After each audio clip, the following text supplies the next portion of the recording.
Hi, I'm author Julia Canini, and join me with your favorite blanket as we read from my best-selling book, Sunset on Whistling Island. And today is page 4.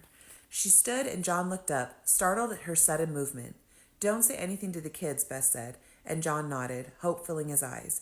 She assumed he was hopeful because he thought if she wasn't going to say anything to their children, she wanted to work things out with him. Because, apparently, even though he had broken her trust in the worst kind of way, John still wanted her, needed her, according to him. But then how could he have done this to her? She didn't understand it. She needed to process it, and that was the only reason she didn't want her children to know anything. "I have to go," Bess said, unwilling to explain any of what she was thinking to John. He didn't deserve her thoughts. He didn't deserve her. "Go?"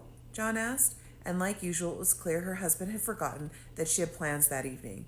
She had his schedule memorized a month in advance, but heaven forbid he take more than a passing glance at the life she was living.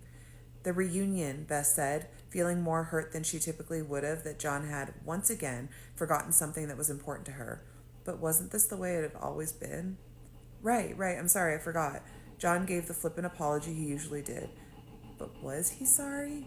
Bess narrowed her eyes as she took in everything about her husband. His thick brown hair that was beginning to cover less of his forehead, his black wire-rimmed square-frame glasses that showcased brown eyes, which had once upon a time made Bess melt with just one look, his long, slim nose, his small mouth. Bess had used to marvel that such a small mouth could fill the room with so many truths. She'd admired John's wisdom and wit for as long as she'd known him.